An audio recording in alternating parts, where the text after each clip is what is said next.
digerayangi sampai akhirnya disetubuhi. Itu kejadian pertamanya katanya.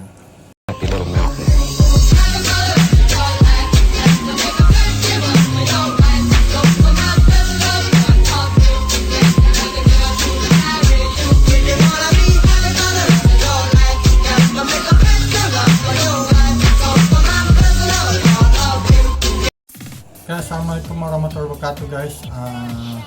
Gue mau cerita lagi kisah terkait kasus kekerasan terhadap anak, baik itu kekerasan fisik, seksual maupun psikis. Kenapa sih video ini gue buat? Yang sebelumnya itu terkait masalah kasus anak SMP terhadap anak tua bocah umur 5 tahun. Kali ini gue juga mau cerita lagi terkait kisah kasus kekerasan seksual. Ya supaya lebih aware aja kita ketika melihat kasus-kasus kekerasan ini, jangan ragu buat melaporkan ke lingkungan, terutama ke ketua RT maupun ke kepolisian dan sebagainya lah. Video ini juga gue buat supaya lebih meningkatkan kepedulian, aware-nya, kita lebih memperhatikan anak-anak nih, kepada siapa bergaul, kemana bergaul dan sebagainya macam, supaya lebih mendekatkan diri ke anak-anak, supaya bisa lebih meningkatkan intensitas komunikasinya segala macam. Karena jangan sampai anak-anak itu curhatnya lebih keluar dibandingin ke keluarganya sendiri, sehingga kita nggak tahu apa yang terjadi di luar.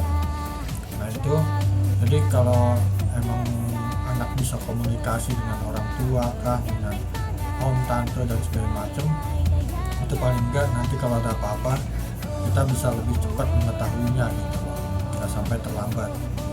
Oke, langsung aja nih. Jadi kasus ini sebenarnya sudah dimuat juga di media-media, termasuk media online.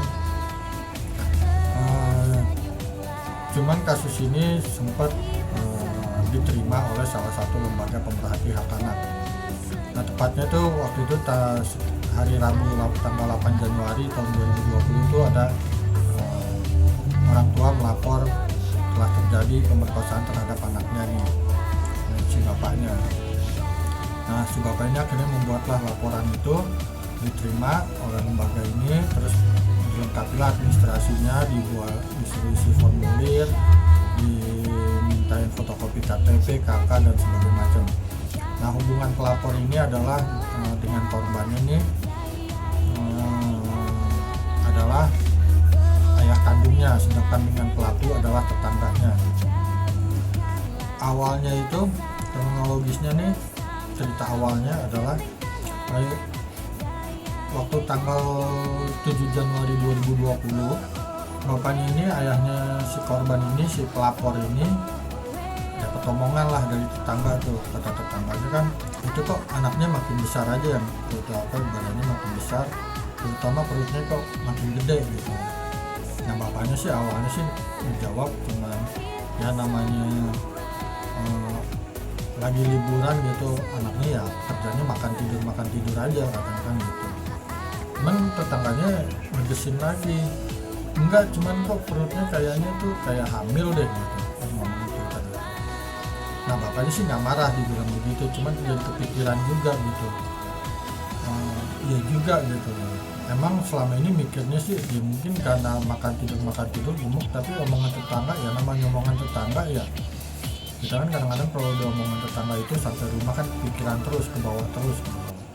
Nah, tetangga kan jago gitu kalau ngomongin tuh, bikin pengaruhin orang kan, apakah mau ngomporin segala macam kan gitu. Cuman ini emang dibikin kepikiran bapaknya sehingga sampai rumah berencana buat membawa anaknya tuh ke rumah sakit buat periksa gitu. Akhirnya pulang ke rumah, terus dibawalah anaknya tuh, ya kita periksa ke rumah sakit, dibawalah ke rumah sakit. Dia rumah sakit di daerah sekitar rumahnya tuh, nggak jauh dari rumahnya. Nah sampai rumah sakit masuklah ke biasalah ke dokter umum, poli umum. Nah sama dokter umum itu setelah diperiksa akhirnya dikasih rujukan untuk supaya dibawa ke poli anak. Kenapa sih ke poli anak gitu? Karena emang pasiennya ini kan kategorinya masih anak gitu kan. Nah si korban ini nih umurnya nih masih 14 tahun lah, masih SMP. Sehingga akhirnya setelah dapat rujukannya dibawalah ke poli anak. Nah di poli anak diperiksa sedemikian rupa, akhirnya dokternya bilang tuh, ngasih tahu kalau anaknya udah hamil 7 bulan. Si bapaknya kan kaget, aduh beneran ternyata anak gua hamil kan gitu. Apa yang dibilang tetangganya ternyata bener gitu. Akhirnya bapaknya kaget begitu, udah akhirnya pulanglah dari poli anak itu, pulang. Begitu sampai di rumah nggak marah-marah sih bapaknya, cuma nanya secara baik-baik gitu loh. Kenapa sih kok bisa kejadian seperti ini gitu loh, kok bisa hamil 7 bulan? Karena setahu bapaknya tuh anak nih nggak main aneh-aneh, nggak banyak aneh-aneh lah mainnya, terus juga nggak punya temen deket cowok. Setahu pengetahuan bapaknya juga nggak punya temen deket cowok, tapi kok bisa gitu loh. Kecuali anaknya emang suka main bergaul, apakah jadi geng apa segala macem, biasa pulang malam atau apa. Ini enggak, anaknya juga nggak, jarang bergaul pun di luar keluar rumah gitu tuh jarang gitu. Ditanyalah kenapa kok bisa begini, siapa yang ngelakuin, siapa nih gitu. Nah anaknya ceritalah kalau yang ngelakuin itu adalah tetangganya. Nah tepat disebutin lah si X lah gitu, si pelaku ini. Terus bapaknya nanya lagi, ceritanya gimana akhirnya bisa kejadian seperti ini. Nah anaknya cerita tuh bahwa pertama kali disetubuhinya itu, dia cerita yaitu awalnya pada tanggal 20 Mei 2019. Nah si korban ini main ke rumah si pelaku, tetangganya ini.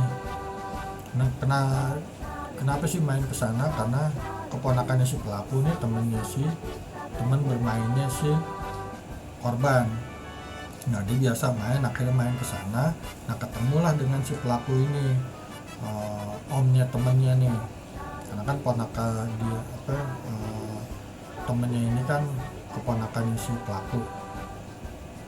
Udah main ke rumahnya, ketemu si pelaku, terus diajak ke kamar katanya. Terus sampainya di kamar, dia dikasih 50.000, terus diiming-imingin handphone. Lalu digerayangin lah tuh anak tuh, digerayangi, terus diimingin-imingin mau dibeliin handphone, digerayangi sampai akhirnya disetubuhi. Itu kejadian pertamanya katanya. Nah kejadian keduanya kata anaknya ini 2 kali, jadi kejadiannya 2 kali, yaitu pada tanggal 13 Juni. Nah pada saat si korban ini nih nginep di rumah si pelaku, seperti yang tadi gue ceritain bahwa si pelaku rumah keponakan si pelaku ini adalah teman bermainnya si korban. Nah dia main terus dia nginep.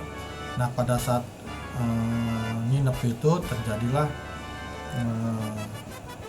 persetubuhan tersebut sebanyak 2 kali kata anaknya tuh. Nah ini kita nggak boleh yang ngejudgement anaknya ini, anaknya aja nih, jangan-jangan juga ini segala macam, nggak bisa. Anak-anak itu belum bisa membela dirinya, baik membela secara fisik maupun membela diri secara pemikiran, karena itu sangat mudah dipengaruhi, sehingga biar bagaimanapun anak itu jadi korban, pasti korban, karena dia belum bisa membela diri baik secara pikiran maupun secara fisik. Jadi diiming-imingin segala macam itu gampang dirayu lah gitu loh. Nah itulah kejadiannya yang menurut cerita si korban telah terjadi 2 kali seperti itu. Sekali lagi kita nggak boleh menghakimi si korban ini. Tetap korban ini karena anak masih jatuhnya adalah korban yang mudah dirayu, mudah dipengaruhi dan sebagainya gitu. Nah mendengar cerita anaknya ini, akhirnya bapaknya menemui pelaku dan minta pertanggungjawaban si pelaku. Tapi boro-boro si pelakunya ini mau tanggung jawab, yang ada malah mengelak nih, malah menghindar. Dia bilang bahkan dia nggak ngakuin bahwa anak yang dikandungnya itu anaknya si pelaku ini.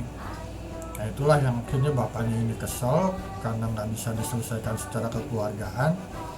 Akhirnya dilaporkanlah ke polisi baru setelah dia melaporkan ke polisi, bapak ini datang ke lembaga pemerhati hak anak ini nih, supaya untuk lebih menguatkan pengawalan kasus ini gitu loh, karena kan diharapkan dengan dikawal oleh lembaga pemerhati hak anak ini, paling enggak kasus ini lebih diperhatikan oleh pihak berwajib gitu loh.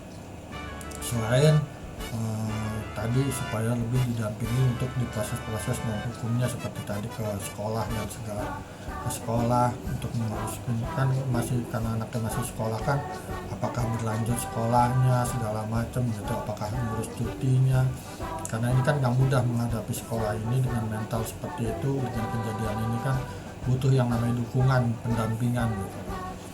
Oke, itu aja dari gue.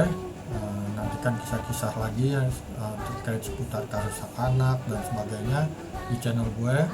Jangan lupa makanya subscribe, terus bunyiin loncengnya, pencet loncengnya ya, supaya ada notifikasinya.